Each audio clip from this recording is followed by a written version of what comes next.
Good morning, I'm Frank Powers, and this is Lifestyle Tucson, the program where I speak to our neighbors, the people behind the scenes of our amazing organizations, small businesses, and nonprofits.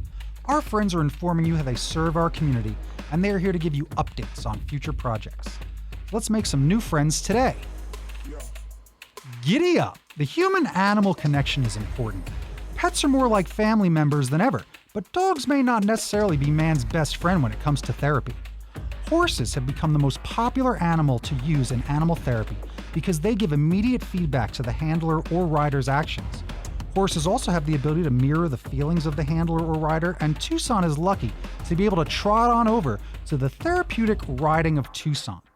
T.R.O.T's mission is to enrich the lives of people with special needs using equine-assisted activities and therapies to improve physical, mental, social, and emotional well-being.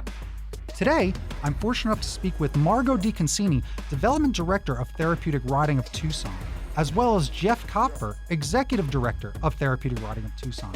Hey guys, welcome to Lifestyle Tucson. Hey, thanks for having us. Yes. We're excited to be here. Yes, we are. I'm excited to talk all about this organization. I've known about it for a long, long time. So let's begin by giving us a little 101 on what Therapeutic Riding of Tucson is all about, and it's also known as T.R.O.T. T.R.O.T, Therapeutic Riding of Tucson, has been around since 1974. We are one of the first facilities in the United States to innovate the use of horses as a treatment modality.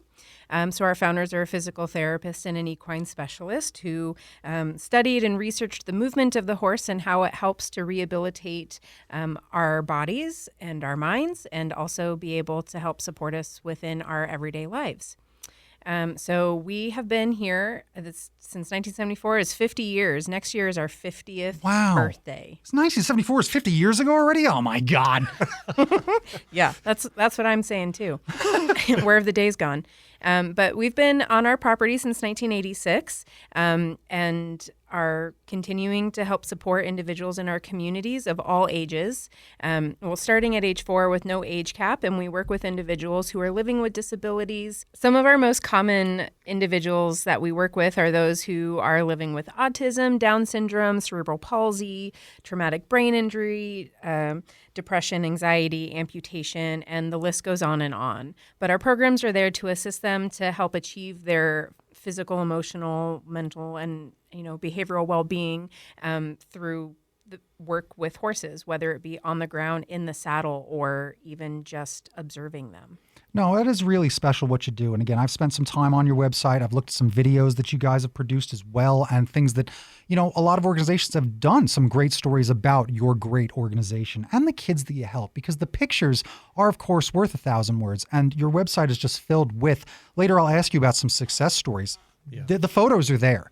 It is a success story. Any kid that attends this great, great place.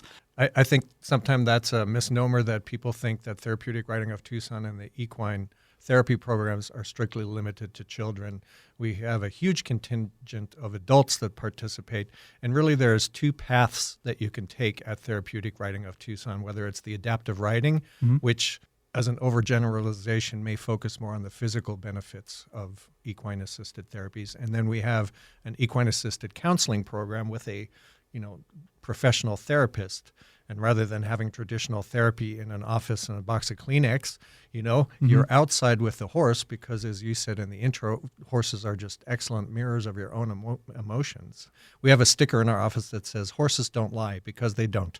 If you come in too hot, they will let you know right away. If they get a weird vibe off of you, and then it's not the horse that has to adjust its behavior. It's you that has to adjust your own behavior. That's why they're such good mirrors of your own emotions. But the equine-assisted counseling program is really there to help people that may have not been able to get resolution anywhere else. We have a huge veterans contingent. That's what I was going to mention, is that I know you help a lot of veterans. Yes, as well as first responders. We are on the City of Tucson contract for trauma counseling for first responders. Really? So there's lots of opportunities. So I always like to correct people that it's not just for kids. We're not a recreational facility. It's all based on science and research. And the adaptive riding is only one path, and equine-assisted counseling for adults. She does family counseling, substance abuse counseling, marriage counseling, but she specializes in trauma and PTSD. Well, let's talk about some of those programs then, because that is exactly what my next question was about, was some of the other programs. Because yes, the website, obviously there's a lot of kids that you're helping. And again, there's autistic adults, there's people with mental deficiencies of all ages that you're helping out. And that is a big, big part of it. But what are just some of the programs that are offered at T.R.O.T, just for the broad spectrum of everybody? Well, we were just talking about the two different paths that we have at T.R.O.T, and going along with path is that we are a premier accredited center by the Professional Association of Therapeutic Horsemanship, acronym PATH. But that, because we're a premier accredited center, we are held to the highest standard for evidence-based research, safety standards. Even our horses have specific standards, training standards, and certifications that they have to follow to be part of our program. But included within that, there's a few different sections that we could go through, where our programs for adaptive riding can include programming for our young children. We have a middle-aged group called Back in the Saddle, and typically Back in the Saddle are for individuals who may have had horse experience in the past, have had a traumatic experience, and are working to get back in the saddle. Wow. And then we also have a silver sneakers type program called Riders Up. And it's for older aging adults who are working on improving their age-related concerns. So whether it be memory care, strength building, improving, their stamina, those types of things, those are things that they work on in those classes as well. The beauty of the horse is that the horse's gait mimics that of a human. So people might think, well, I can barely walk. I can't even, let alone get on a horse. No, that's the perfect way to get your muscles going again. That's why a lot of what we do is basically occupational and physical therapy on a horse, because it activates the muscles. Anybody who's ridden a horse and hasn't done it for a while and then get the next day, they're like, oh my God, muscles hurt that I didn't even know I had. Oh yeah. And that's the beauty of it, because it's not physically exerting like a marathon, but it uses all the same muscles. And it's just really of great benefit. Now, as you were talking about, I was thinking about mobility is probably a big, big way to get help. We actually have a lift. People that don't have the use of their legs, for example, we have a lift, an electric lift that can lift you on top of the horse. Really? I mean, we have protocols for that kind of stuff and train on that all the time. So even people who might be confined to a wheelchair or have such limited mobility, they cannot use their legs, we'll get you on the horse. Oh. And not everything is on a horse. There's a group of people who go, I love horses, but they kind of scare me and I don't really want to get on one. A lot of what we do is also what we call groundwork. It's just communing with the horse and being with the horse. A lot of the equine-assisted counseling sessions are just with the horse. I've seen our therapist in one of our big turnouts with a middle-aged or middle school-aged client, and they're just sitting at a table coloring while the horses wander around with them. And just being in that environment kind of frees up the communications channels, and that's really beneficial. So there's, like yesterday, I have 4 horses of my own. Yesterday, I was just having such a busy day, and I said, no, I need to take time out. And I just went outside and groomed one of my horses. And when I was done, I was like a completely different person. It helps you recenter yourself and just focus on the moment and what's important, and let all the day-to-day baloney that floats in our heads go away for a minute. I know I'm full of baloney. That's true. It's free therapy for all of us who work there. Right? It just really go is. outside and pet a horse when you're feeling really frustrated at something. That's true. They say when one person teaches, 2 people learn. It sounds like at T.R.O.T, like 2 people get therapy whenever you're helping anybody, because you're there. Yeah. That's incredible. How many horses do you have at T.R.O.T? We have 18 right now. Wow. Also, sometimes people think we're a horse rescue. We are not. Okay. There are very strict parameters of what a horse has to be before they can be put into any programming at T.R.O.T. We have basic training for the horses, but they basically have to have a sound gait and a walk, trot, and canter. They can't have any serious intervention type medical issues, because that then is a burden we have to carry as a nonprofit to care for their medical expenses. But, the term that people throw around is bulletproof. There's no such thing as a bulletproof horse, because they have emotions and feelings just like us, and sometimes they have an unpredictable bad day. But we have to be able to trust them. I always joke that I channel my inner insurance agent when we take on a horse. It's one thing if you and I get on a horse and are apprehensive and very careful. It's another thing to put a 5-year-old autistic child on the horse that may be pulling on the mane or banging their legs against the side. They have to be not immune to that, but they have to be accustomed to it. We do something called Chaos Friday, where we expose all our horses to pool noodles, umbrellas, squirt guns, people around them. And it's just, so they know this is okay. This is apparently a normal day at trot. Wow. Because it is. They do that to the humans on Monday. Yeah. So let's talk about your big event, because you got a big event coming up, and it's the Hearts and Horses Gala at the TCC. So the theme is the Copper Horse. It's going to take place on September 23rd from 5 till we play closing time, and people got to trot on out of there. So what can they expect to see at this event? Oh man, this is going to be an awesome event. We're so grateful to be at the TCC again for the second year. They have been so generous to us. So this year is going to look a little different. We've played around with our setup. We're adding new games, and we're doing new fun and engaging type activities in our cocktail hour and in the event. There's going to be always something to do and something to look at. We have our silent auction will be there. We have our professional photographers that'll be there to capture the night. There's a photo booth. Of course, there's a bar, a couple of them. Well, 3. Yeah. Why did we know that right away? Right? 3. It's important. It's just going to be a really fun night. And to top it all off, Jeff and I are going to be the MCs. Oh, boom. So, Yes. yeah, we're going to drive this train. And Yep, it's our train. We're going to drive it. We're going to have a surprise musical guest during the silent auction time. Oh, yeah. The band After 7 is our band that plays during the dancing portion. Okay. We're going to have a paddle raise type auction. It's just going to be a lot of fun. The purpose, of course, is to raise money for T.R.O.T, as we are a 501c3 nonprofit. Right. But it's also to have fun. It's not, I don't like the woe me kind of events. Have fun, do some different things you may not have seen before. And the TCC actually has done some remodeling. They have this gigantic digital screen now in their foyer that you can upload pictures. They have like a welcoming electronic banner in the main entrance. We're going to have red carpet. So it's the Oscars with horses. Oh, there you go. I want to see those horses walk that red carpet. That's fantastic. I wonder how many bartenders are going to be asking, why the long face? You got to say they're not allowed to. They're not allowed to. You'll hear it all night. You'll hear it all night. So what else what is the theme? So the theme being the Copper Horse. Explain that to me. Well, so it's kind of a little tricky. So this Hearts and Horses is our 25th anniversary, our 25th annual gala. And so the 25th anniversary medal is copper. Right. And so we thought that would be, and we got this really awesome, it's a bronze statue, but it looks copper, horse statue. And so, that's kind of like the middle of the main theme of it. But and the ballroom is called the Copper Ballroom. All these things just came together. Yeah. Yep. Because.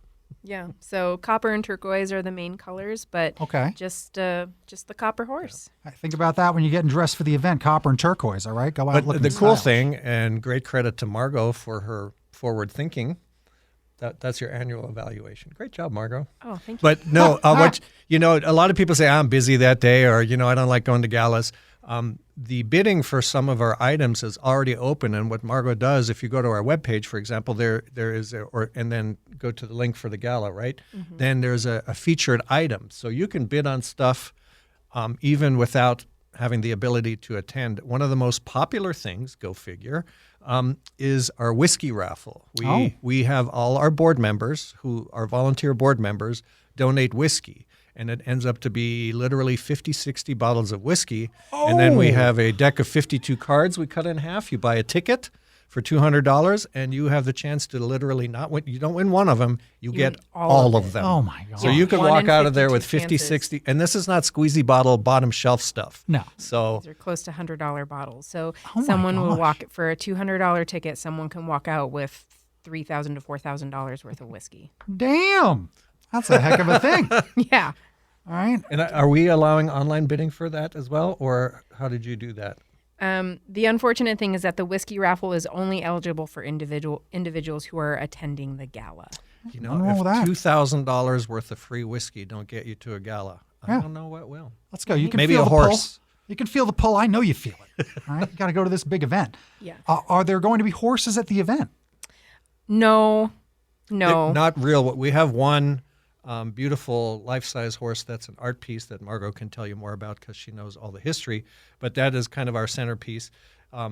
We have played with the logistics of bringing a horse there, but then it's kind of exploitive of the horse, and Sure. they don't want to stand on concrete for hours, and everybody knows we deal with horses, and just for somebody to go ooh cool for 5 seconds Or just for photos all yeah night? is not really Yeah, good. Well, then fair good. to the animal. Yeah, Tell me and then about that watch art out. They piece. just like snot all over your really beautiful gala dress, and Yeah, somebody's got to clean that. Yeah. But do tell them about the art piece because it is a cool art piece. the Oh, horse. so in Arizona, there's the Painted Ponies collection that at one point we're all through the Park Mall and the Tucson Mall and stuff, those really big painted ponies. Okay. And so I think in Arizona, there's about 26 of them. T.R.O.T has one of them. So they were Oh. originally painted as a fundraiser for nonprofits in the Arizona state. Sure.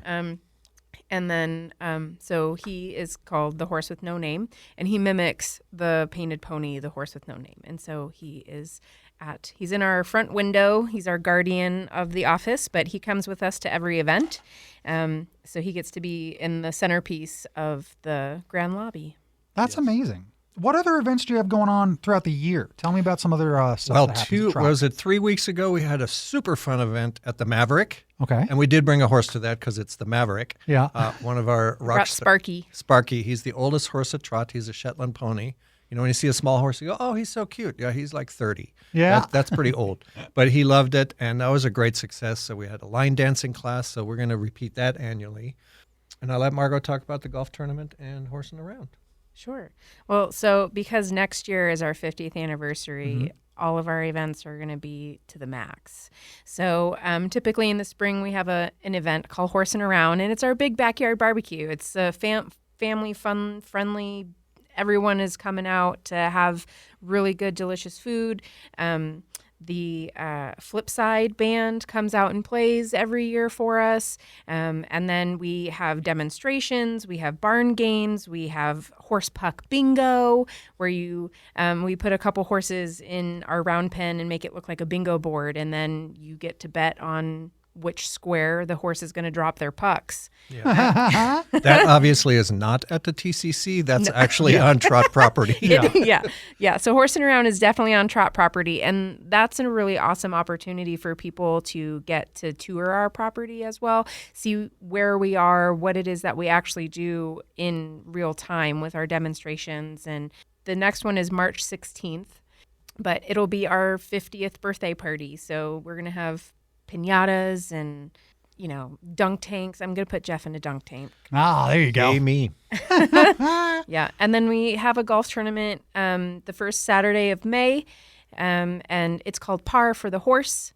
It's a lot of fun, and it's if you're a super serious golfer, this may or may not be the tournament for you, because nearly every hole has some sort of fun activity on it where, one of the harder holes will have a whole bunch of hecklers behind them and, dancing around in Love it. costumes and stuff. And if you want them to shut up, you pay them $20 and then you That's can take your so shot. funny. Yeah, but it is really funny and then everyone has a different option. Like we have a spin a wheel or spin a drive, so you can spin the wheel and get extra, cheats to go forward on your yardage or whatever it is. But it's so much fun, and we absolutely love it. I've promoted golf tournaments, but they're all golf tournaments. I Yeah. don't think anyone No, realizes this that is yours is like a funny, Yeah. Oh, it's fun. We started hilarious. something last year that was just hilarious. That longest marshmallow drive. Yep. So you basically have to use our club, so you don't get to say, I don't want to use my nice club, but you have Right. to hit a marshmallow off of a tee, and whoever hit it the farthest won a gift basket. That's And fantastic. the cool thing about all our events, whether it's the gala, the golf tournament, Horsing Around, Mavericks, there's sponsorship opportunities and underwriting opportunities. Okay. So we need the support of the community to function. It's super expensive with 18 horses. Just our feed budget alone is over $30,000 a year. Wow. But you can underwrite, you can sponsor a hole. There's so many ways that you can help us help others. Okay. Rather than just attending. Yeah, well, we'll get you back here to promote that and really go in depth because that sounds like so much fun. It is. Let's talk about something serious though, because we talked about all these great events and great ways the community can get involved. But now let's talk about what you guys actually do and you help people. What if someone feels that they have a child or someone in their lives that wants to attend T.R.O.T? How does the process begin? What do they do? So the first thing is, well, I guess there's a couple different ways that you can go about it, but it all leads to an application that we have online. We do really encourage people to come out to our property to see our property, maybe watch a class or talk with our program director or our lead instructors to make sure that this is a place that fits in for them. And then from there, there's the application that goes directly to our program director, and then they make appointments to set up an assessment. When they do assessments for an individual, we look at their strengths and their weaknesses. We're going to look at their biopsychosocials. We're looking at their goals inside the house and outside of the house. If it's a child who has an IEP, ISP, 504 plan, we'll try and incorporate all of those goals into the treatment plan that we're setting up at T.R.O.T just to make sure that everyone is on the same page. And then those individuals are put into a group that of about maximum four other individuals who are of their same age, ability, and goals to all work together as a team to create the camaraderie as well. That's really the main part of how to get in. That said, tell me a success story of T.R.O.T. Tell me about a personal experience that you know that like, wow, we really helped this family out. There's so many to choose from. I know. I think of one, and Margot has 10 million others. So we'll tell you more than one because really every day is a success story at T.R.O.T. But I'm thinking of one individual who participates in the equine-assisted counseling program and became a completely different person and was able to reestablish a relationship with his family and spends a lot of time at T.R.O.T outside of that volunteering. Yeah. And it gives people a home. It really does. It makes you feel part of a family, part of something where you belong. And this person is like night and day from when I first met them several years ago. That's amazing. There's stories like that. We see first steps and we hear first words every week. Oh, wow. There was one class where a young boy was on his horse riding, and he was riding past the fence where his mom was watching, and he waves at her and says, "Hi, Mommy," and well, I guess I should have started off. He was nonverbal, right? And so, or with limited verbal, and so for her, that was the first time she had ever heard him say "mommy." Oh, and for a mother, you can only imagine how special that felt. But because of the movement of the horse and how it helps to improve neuroplasticity and the brain movement and all those types of things, but also at T.R.O.T, our instructors are working with our participants to understand language better by the cause and effect, telling your horse to go and whoa, but also, we're prompting them to say specific words, and over time they improve in their language skills. For him, especially to be able to say mommy, a two-syllable word that's always been incredibly difficult for him to say. So, we see stories like that. We see people who, there's this one, a veteran who was participating with us for a few years, that when he first started working with us, he was limited to his wheelchair. And eventually, with working with one of our equine partners, he was able to transition from his wheelchair to a walker, to a cane, and then eventually only using his equine partner as assistance when needed. That's incredible. Yeah. But a thought just occurred to me. We speak about what we do in very general terms right now, but somebody might be listening going, no, you're not getting me on a horse. I'm scared. What are you going to just pat me on the butt and send me out in the corral? No, that's not at all what we do. It's a very structured environment. So for the adaptive riding program, for example, let's say you are a participant and it's your first class. After the assessment, they were able to see what horse fits you best, not just physically, but also temperament-wise, and then match you with sidewalkers. There's always two people one person on each side of the horse. Their job is the rider's safety. They make sure we have different holds that we teach them, and they keep the person in the saddle. And then we have the horse handler who navigates the horse. So there's always, well, not always, there's usually about 3 people with you. Depending on your abilities or your progression in the program, it might be reduced to only having 1 sidewalker.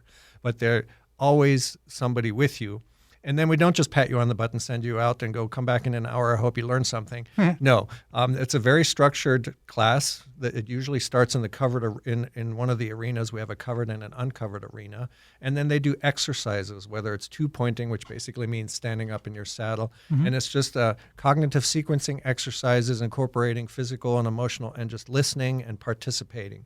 And then the second part of the adaptive riding class, they usually go to our sensory course, which is about a 3-mile winding course on our property. It has a roller coaster, it has a car wash with pool noodles, it has a Grand Canyon, and it's just lots of activities that incorporate OT and PT on an equine.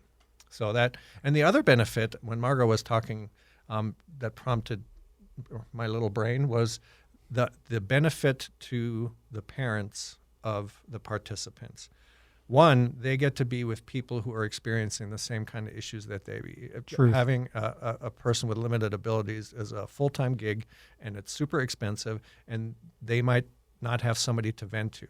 Or they literally get to spend 45 minutes just playing on a phone just because their kid is participating in an activity. You know, they might not be able to be on a softball team or a soccer team, but here they're part of a group and they get to experience successes. Well, that's huge. And again, I'm glad we brought things back around, because we talked about all those great events in the middle, but I'm really glad we talked about this, because this is the part that tugs on the heartstrings that's going to help people, help parents, and help kids, help veterans, and help all the people, because they can understand that Trot's here for them right here in Tucson.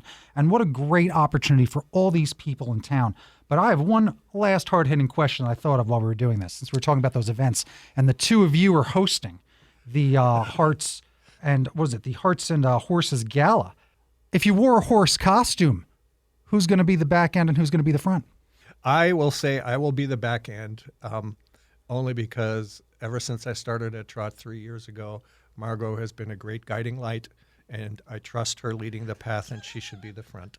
Oh, look at that. That's so sweet. I'm crying. Oh, my goodness. Way to turn that hilarious visual. Can I video that? Into that. You say it again? Well, it's on radio, Margot. It's forever. No, honestly, like I started almost 3 years ago, and when I got hired, I walked in the office, and Margot was sitting at her desk, and she didn't even get up. She just looked at me and said, "Just so you know, we die for this place." Hi, my name is Jeff. So, but she is a great asset to Trot. We're very lucky to have her, and really everybody who works at Trot gives far, far above what is required, what is expected, and I'm surprised every day by the dedication. And that goes for the 200-some volunteers we have at Trot too. There's only 13 of us that work there, and Trot would collapse without our volunteers. It literally would. It takes about 170 volunteers, but we are just super grateful for everything they do for us. Well, that's huge. And if you want to get involved, go find out everything. I'll give you a little bit in the recap, but we talked a bit long, so that's going to be a quick recap. But I'll give you the website where you can go get involved, volunteer, and go make friends with Margot DiConcini, Development Director of Therapeutic Riding of Tucson, as well as Jeff Kopfer, Executive Director of Therapeutic Riding of Tucson, using the power of the human-horse connection to heal individuals of all abilities. Thank you for joining me today, both of you. Thanks for having us. Thank you. This was Lifestyle Tucson. Bing bong bing, time for a quick recap. So you can go find all the information about Trot at trotarizona.org and find them on all social medias at Therapeutic Riding of Tucson. The Hearts and Horses Gala at the TCC is September 23rd from 5 to 10, so go have a good time. If you want to get involved with Trot, you can email them at info@trotarizona.org or call them at 520-749-2360. I want to thank our new friends at Therapeutic Riding of Tucson for joining me today. You've been listening to Lifestyle Tucson. If you're a nonprofit that would like to be on the show, email lifestyletucson@gmail.com. For more information about this program or to listen to something you may have missed, go to the Sunday Mornings page on klpx.com, kfma.com, mixfm.com, or espntucson.com.